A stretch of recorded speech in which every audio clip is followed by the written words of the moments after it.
You're watching CBS News Detroit.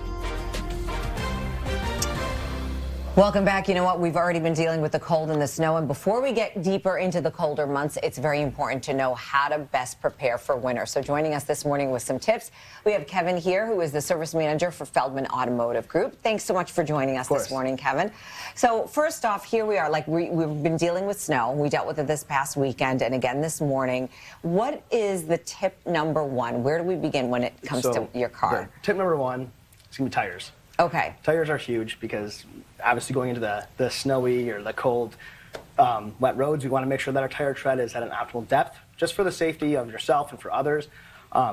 So tires, we see a lot of time getting low. People are driving out there thinking their tires are okay, and really they're not. Okay, so how do you know that your tires are not okay? What's the first indication? Well, you can bring it into a dealership, any local Feldman, and we can check them for you. Okay. But if you're at home, you want to see if you have safe tires, I take a quarter, and I check for Washington's head. I put it in the tread. Okay. If you could see Washington's like hairline, you probably need some new tires. Really? So, okay, so that's how you know, all right, I've got to take this in to get new tires. Correct. That's 4 seconds right there, and that's kind of like your minimum line that you want to be at going into the winter months. Okay, so do we need specific tires? Like, are we talking snow tires, or can we keep the tires we have on, just make sure they're If your okay? all-season tires are good, they'll last through winter. Snow tires are always going to help. They're going to drive a little bit better in the snow. Okay. All right, so once we know our tires are in good shape, what's the next thing we need to look at? Next thing, batteries. So batteries, people forget about the batteries all the time, but every morning we're getting phone calls. People have dead batteries. Dead batteries, right? A lot of the new vehicles have two batteries. So you have your main battery and you have an aux battery. Those aux batteries are a small little battery, and a lot of the auto start stop vehicles have that installed as well. An aux battery? Auxiliary battery. Auxiliary, Yep, okay. so I've never aux heard of battery. that. Yep. Okay. These ones, it's hard to check at home, obviously. So again, take that to a dealership, get them checked out. We want to make sure your batteries are good and charged for the winter. Those will have more trouble with the cold as well.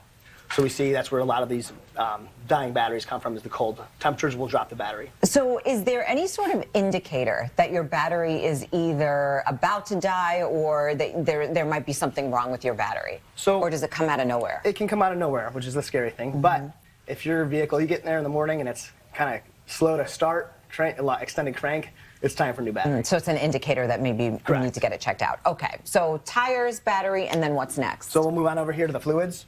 Washer solvent. Always make sure you've got fresh washer solvent in the vehicle.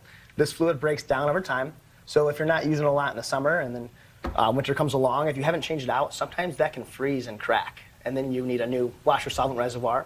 So is this the same as just windshield washer fluid? It is, yes. Okay. But it does have a solvent in there that prevents it from freezing. Got it. Okay. All right, so we've got that. And this is just something I like to keep in the vehicles. I have this in my own vehicle. It's not required, but it's a jump box. Okay, so this says Genius Boost. Yeah, so it's in case the battery dies out, you need a jump start, you don't have anybody available to help jump you. This right here, you can charge them up, leave it in your vehicle, and jump start your vehicle if you're ever in need. Really? Yep. Okay. All right, so good to have. And then obviously you've got some of the basic things that we should just always keep in the trunk of the car. Yep, some of the basic things. We got our snow broom here, the little brush and scraper. Always want to have that in the vehicle with the winter months here. I know we see people driving around with snow on their vehicles. Clear them up, scrape them up. Blowing off and going every everywhere. morning. Yeah. The blades, too. Check your blades, because a lot of time the blades will start to go bad. We get our first snow, people go to use them, and the rubber rips off. You want to make sure you have fresh blades on there.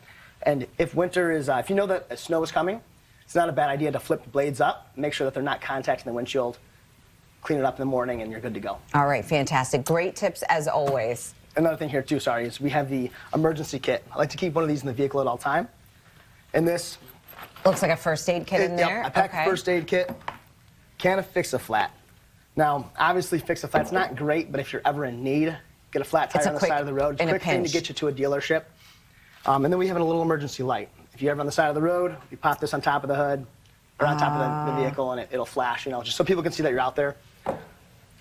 Belts. We forget about belts, but in the winter months, these can crack and break. That's another big one. And then the booster cables. I like to keep these. If we're not going to have a jump box in the vehicle, I like to keep some jumper cables just in case, and that if you're ever in need. All right, good to have handy as always. Great tips. Where can folks find you really quickly if they need? I know you guys are busy this time of year. So we've got a lot of dealerships, but you can check us out, feldmanauto.com. You can set up online appointments, or you can drive into any local dealership, any local Feldman, and see us directly. All right. Kevin, great tips as always. We appreciate you being here. Here's what's coming up ahead at 9.